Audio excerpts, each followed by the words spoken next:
Mission scholarship तालुका सावंतवाडी. विषय बुद्धिमत्ता, घटक आकलन, उपघटक सूचनापालन. निर्मिती सौ स्वाती पाटील, जी प शाळा, कास नंबर 1.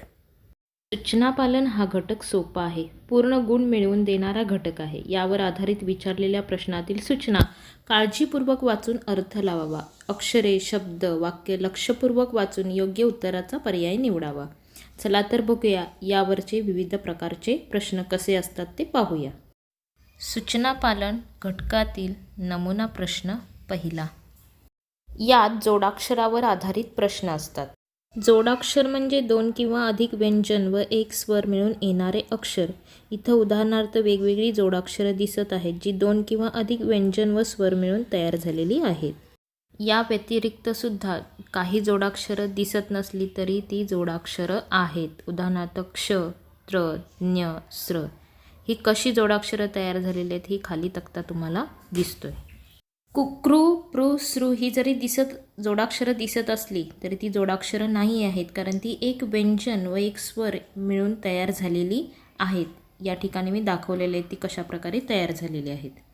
आत्ता आपण जोडाक्षरे कोणती आणि कोणती नाहीत याचा अभ्यास केला. आता यावर आधारित प्रत्यक्ष प्रश्न पाहूया. जोडाक्षरावर आधारित प्रश्न बघा. दिलेल्या शब्दांमध्ये जोडाक्षरे किती आहेत. मागे आपण माहिती पाहिलेली आहे. जोडाक्षरे कोणाला म्हणायचं, कोणाला नाही, यावरून या प्रश्नाचं उत्तर आपल्याला शोधायचं आहे. उत्तर येतं पर्याय क्रमांक 4 आणि इथे जोडाक्षरे सुद्धा दाखवलेली आहेत. सूचनापालन घटकातील नमुना प्रश्न दुसरा. दुसरा प्रकार आहे अक्षराचे स्थान डावीकडून व उजवीकडून. लक्षात ठेवा, आपल्या हाताची उजवी बाजू तीच अक्षराची उजवी बाजू, आपल्या हाताची डावी बाजू तीच अक्षराची डावी बाजू असते. प्रश्न पहा.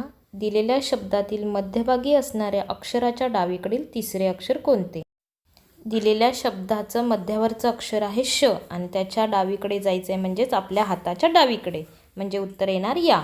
या प्रश्न प्रकारात आपण अक्षराची डावी व उजवी बाजू लक्षात घ्यायची आहे. सूचनापालन या घटकातील नमुना प्रश्न तिसरा आता आपण पाहूया. या घटकातील तिसरा प्रकार आहे अक्षरमालेत अक्षरे किती वेळेस आली. या प्रश्न प्रकारात आपण अक्षरांचं निरीक्षण करायचं आणि मग उत्तर शोधायचं आहे. अक्षरमालेत वेगवेगळी अक्षरे किंवा जोडून अक्षरे आलेली असतात. या अक्षरमालेत सर्वात अधिक वेळा आलेले अक्षर कोणते? अक्षरमालेचे निरीक्षण केल्यानंतर असं लक्षात येतं सर्वात अधिक वेळा आलेले अक्षर आहे य. पर्याय क्रमांक 2. या प्रश्नामध्ये आपण अक्षरमालेचं निरीक्षण करून वेगवेगळी अक्षरं किती वेळा आली आहेत हे पाहायचं आहे आणि सर्वात अधिक वेळा आलेलं अक्षर शोधायचं आणि उत्तराचा पर्याय निवडायचा आहे. सूचनापालन घटकातील नमुना प्रश्न चौथा आता आपण पाहूया.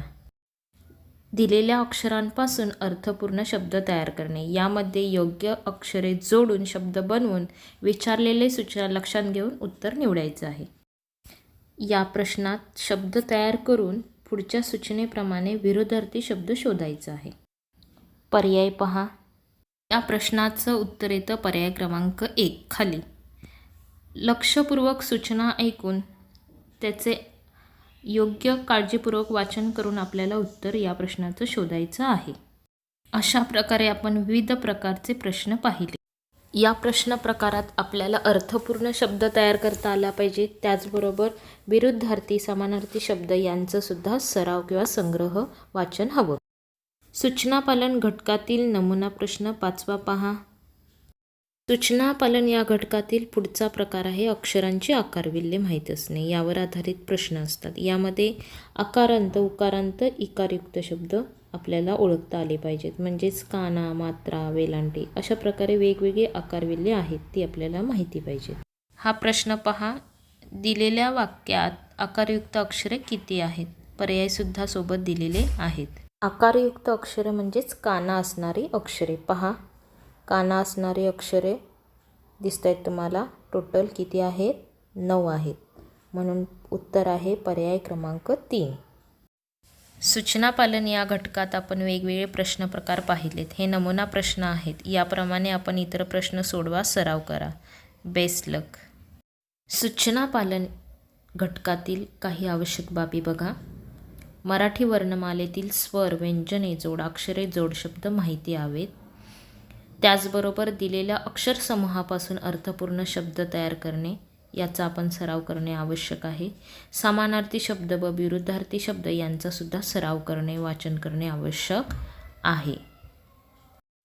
तसेच वाक्यात व शब्दात अक्षरे किती वेळेस आलीत हे मोजणे, आपल्या हाताची उजवी बाजू तीच अक्षराची उजवी बाजू, आपल्या हाताची डावी बाजू तीच अक्षराची डावी बाजू हे लक्षात ठेवणे, अक्षराची आकारविल्हे माहिती असावेत म्हणजेच आकारांत, उकारांत, इकारांत अक्षरे. काही व्याकरणावर आधारित सुद्धा प्रश्न असतात, यांचा सराव करा. सूचनापालन हा घटक सोपा आहे, या बाबी लक्षात ठेवा, सराव करा. या सूचनापालन घटकाचे तुम्हाला गुण निश्चितच मिळणार आहेत. धन्यवाद.